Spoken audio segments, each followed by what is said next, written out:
வணக்கம். Welcome to mister view. இன்றைக்கி நம்ம பார்க்க போகிற படம் என்னன்னு பார்த்துக்கிட்டிங்கன்னா, இயக்குனர் நடிகர் தனுஷ் இயக்கி நடித்த ராயன். இந்த படத்தில் வந்து பார்த்துக்கிட்டா யார் நடிச்சிருக்கான்னு கேட்டால், இயக்குனர் தனுஷ், செல்வராகவன், எஸ்ஜே சூர்யா மற்றும் பல நடிச்சிருக்காங்க. எல்லாத்துக்கும் மேலே இந்த படத்துக்கு வந்து பார்த்தா இசைன்னு பார்த்துக்கிட்டோன்னா, நம்ம ஆஸ்கார் நாயகன் மிஸ்டர் ஏஆர் ரஹ்மான் சார் பண்ணியிருக்காரு.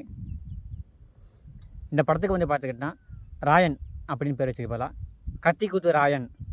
ஏன்னா படத்தில் வந்து பார்த்தோன்னா ராயா ராயா வாராயன் பாட்டு வருது பார்த்தீங்களா, அந்த பாட்டுக்கு பதிலாக கத்தி குத்து ராயா அப்படின்னு வந்து பார்த்துக்கிட்டோன்னா பாட்டு வச்சுருந்தாங்கன்னா அதான் பொருத்தமாக இருந்திருக்கும். ஏன்னா இந்த படத்தில் வந்து பார்த்துக்கிட்டோன்னா கதைன்னு சொல்கிறத விட கத்தி குத்து தான் அதிகமாக இருக்குது. கதை வந்து பார்த்துக்கிட்டோன்னா சின்னதாக தான் இருக்குது தவிர கத்தி குத்து வந்து பார்த்துக்கிட்டோன்னா ரொம்ப அதிகமாக இருக்குது. அதுவும் இன்ட்ரோலுக்கு அப்புறம் பார்த்துக்கிட்டோன்னா படத்தில் வர சீன் முக்கால்வாசி வந்து பார்த்துக்கிட்டோன்னா முழுக்க கத்தி குத்து இதை தவிர வேறு எதுவுமே கிடையாது போல் இந்த படத்தில்.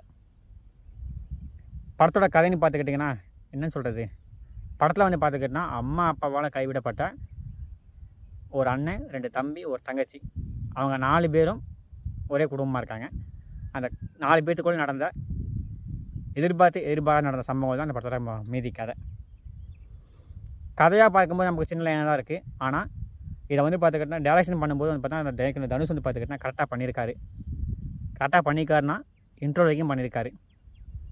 இன்ட்ரோலுக்கு அப்புறம் அவர் வந்து பார்த்துக்கிட்டோன்னா கதையை விட்டுட்டு கத்தி குத்து வந்து பார்த்துக்கிட்டு அதிகமாக ஃபோக்கஸ் பண்ணதுனால அவ்வளோவா ஒன்றும் சுவாரஸ்யம் இல்லை. எல்லாத்துக்கும் மேலே ஏஆர் ரஹ்மான் சார் வந்து பார்த்துக்கிட்டோன்னா அந்த படத்தை யூஸ் பண்ணியிருக்காங்க. மிகப்பெரிய பக்கப்படம்னா ஏஆர் ரஹ்மானோட சாங்கும் அவரோட பின்னணி இசையும் அப்படின்னு சொல்லலாம். அவரோட உடன்பரவா சகோதராக வர நம்ம செல்வராகவன் சார் வந்து பார்த்துக்கிட்டோன்னா ராயன் அப்படிப்பட்டவன் இப்படிப்பட்டவன், ராயன் யார் தெரியுமா, ராயன் என்னன்னு தெரியுமா, ராயனை பற்றி என்ன நினச்சிக்கிட்டீங்க அப்படின்னு ராயனுக்கு பில்டப் தவிர அவர் என்ன நடிச்சிருக்காருன்னு அப்படின்னு கேட்டால் எனக்கு தெரிஞ்சு பார்த்துக்கிட்டோன்னா ஒரு சில சீன் மட்டும் சொல்ல முடியும். அதுவும் வந்து பார்த்துக்கிட்டோன்னா ஆரம்ப கட்ட காட்சிக்கு மட்டும் நல்லா நடிச்சிருக்காரு.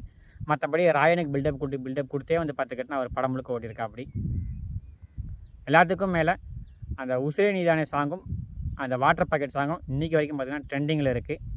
அதுக்கு முழு காரணமும் வந்து பார்த்தா நம்ம ஏஆர் ரஹ்மான் சார் தான்.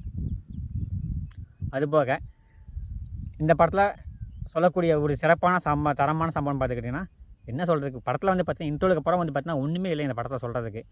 முழுக்க கத்தி கூத்து அதை மட்டுமே வச்சு படத்தை ஊற்றிருக்காரு. அவர் இன்ட்ரோலுக்கு முன்னாடி வரைக்கும் பார்த்துக்கிட்டோன்னா கதையை வந்து பார்த்தீங்கன்னா ஒரு ஆங்கில கொண்டு போனார். தம்பிக்கு ஒரு லவ், தம்பி வந்து பார்த்தா காலேஜ் ஒரு படிக்கிற பையன், இன்னொரு தம்பிக்கு வந்து பார்த்துக்கிட்டோன்னா லவ், அந்த கோடில் கரெக்டாக போனவர் அதை வந்து பின்வாங்கிட்டாரோ அப்படின்னு தோணுது. இன்ட்ரோலுக்கு அப்புறம் பார்த்துக்கிட்டோன்னா செகண்ட் தம்பிக்கும் அந்த காதலுக்கும் வந்து பார்த்துக்கிட்டா ஒரு முக்கியத்துவம் கொடுக்காம ராயனவே முழுக்க ஃபோக்கஸ் பண்ணதுனால படத்தை வந்து பார்த்தா பெருசாக ஒன்று சுவாரஸ்யம் இல்லை. படத்தை வந்து பார்த்தா எல்லாருமே ஈஸியாக யூகிக்கிற மாதிரி தான் இருந்துச்சு. எப்படியும் வந்து பார்த்துக்கிட்டோன்னா அவங்க 2 தம்பி யாராவது தம்பி வந்து பார்த்தா முதுகில் குத்திடுவாங்க அப்படிங்கிற மாதிரி தான் அவரோட ஸ்க்ரீன் ப்ளே இருந்துச்சு. நம்ம நினச்ச மாதிரி தான் பார்த்துக்கிட்டோன்னா படத்தோட கதையும் அப்படி தான் போயிருக்கு.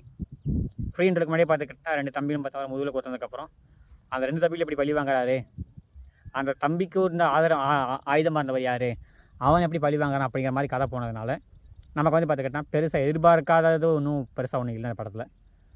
மொத்தமாக இந்த படத்தை பற்றி என்ன சொல்கிறேன்னா வச்சுக்கங்களேன், எனக்கு தெரிஞ்ச வரைக்கும் டைம் பாஸ் ஆகலை, உங்களுக்கு நேரம் போகலை, இப்போ நீங்கள் ஒரு 3 மணி நேரம் ட்ராவல் பண்ணி போகிறீங்க அப்படின்னா ஒரு 2 மணி நேரம் 2.5 மணி நேரம் டைம் பாஸ் போக்குறதுக்கு நீங்கள் பார்க்கக்கூடிய படம்னா இந்த படம். நேரம் தேர்ச்சி நல்லாகும்.